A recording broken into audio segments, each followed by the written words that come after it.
Quantum Break is a unique adventure that brings you half video game, half television show, and there's no denying that it contains an experience that you'll struggle to forget.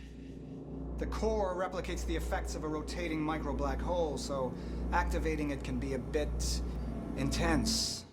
Hi, I'm Scotty and this is Rating and Review, the show where I delve into games present and past to compete on the leaderboard of ratings. If you want to see what games are currently at the top of the leaderboard, then you can check out the playlist on my channel for all my other videos. Now let's get right into the video with story. Fast for you? Spoilers ahead. Okay. What do you want to cover first? You tell me.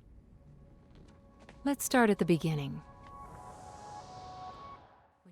Right from the beginning, you are thrusted into the world of Quantum Break, and it doesn't wait long to get straight into the interesting parts. The passenger enters one end, travels around the loop, exits the other, and arrives at the predetermined time in the physical location where the machine is situated in that time. Within the first 10 minutes, you experience the beginning of that end of time, which immediately pulled me in. The entire story was compelling from beginning to end and was made even more engaging because of the range of interesting characters. You're Jack Joyce. Where is he? Where's my brother? Looking at games such as Alien Isolation, which I reviewed last week, I had little to no connection to any of the characters at all. But Quantum Break was different and hosted an excellent hero versus villain storyline. I couldn't escape what had happened, what he did. I needed to know why. The protagonist, Jack Joyce, narrates the events of what's happening for a large proportion of the game, which I found to be helpful in not only building the world of Riverport, but the thoughts and feelings of Jack himself. Paul had always been hungry for success. Driven. The live-action TV show that was integrated into the game was also a great addition, and helped flesh out the world of Riverport.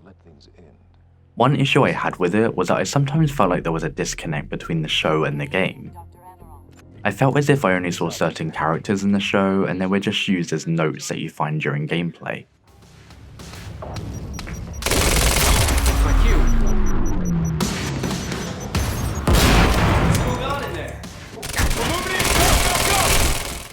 The combat throughout the game is one of the highlights, with the powers that Jack possesses being a unique gameplay element that never got boring. Time Stop and Time Rush were my personal favourites to use. You are also able to upgrade these powers with skill points. Whilst there are not many for each power, I enjoyed working towards unlocking these upgrades. There are a range of different guns that the player can use to kill enemies that are trying to stop Jack in his path. The gun variety wasn't particularly the best, and I always found myself using the same ones all the way through. But besides that, shootings feel satisfying and never really felt like a chore. The enemies was something that I thought the game could have expanded upon. There isn't too much variety, and I quickly learned how to adapt my playstyle to each different enemy type. Also scattered throughout the game are puzzles that the player will have to complete whilst utilising Jack's powers. These puzzles were never really too difficult, but that doesn't mean that they weren't enjoyable.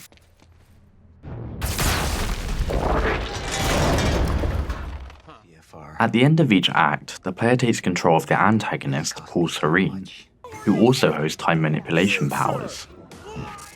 In these scenarios, the player is presented with two decisions that will affect the future of the game, and then they have to pick one. This was great at offering replay value for players that are invested enough to see what would have changed in the gameplay and the TV show. A small detail I loved was that you are able to view the outcome of each scenario in great detail before picking one. We're the same now. And I need your help. Lastly, collectibles weren't something that I was particularly invested in.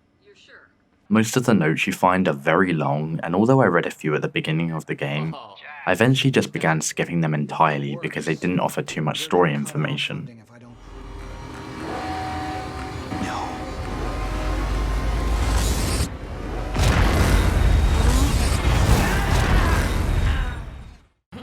Something I really appreciated was the visual distortion and glitches that helped build the idea of a time fracture. This on top of visual effects that happen when Jack is performing a power, or can see a time vision, He's supposed to take William Joyce alive if he doesn't put up a fight. Please, let me go. truly help elevate the aesthetics of what Broken Time would actually look like. Sadly, that is the only thing that really stood out to me. There are moments throughout the game where I didn't really feel much engagement with the environment that is around me. I found there to be a lot of generic warehouses and abandoned buildings that didn't personally help elevate the Why atmosphere. am I here?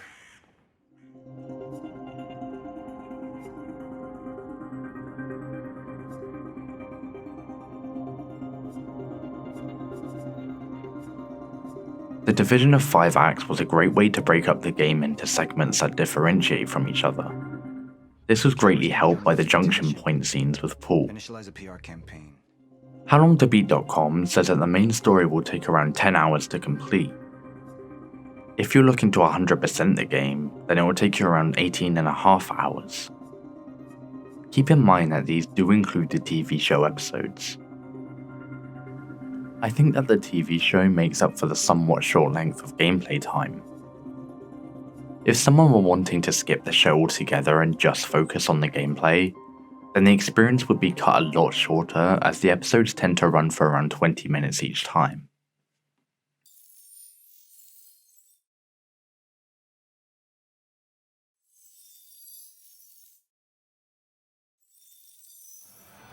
From beginning to end, Quantum Break will deliver you an extremely engaging story that is told through gameplay and an excellently integrated TV show.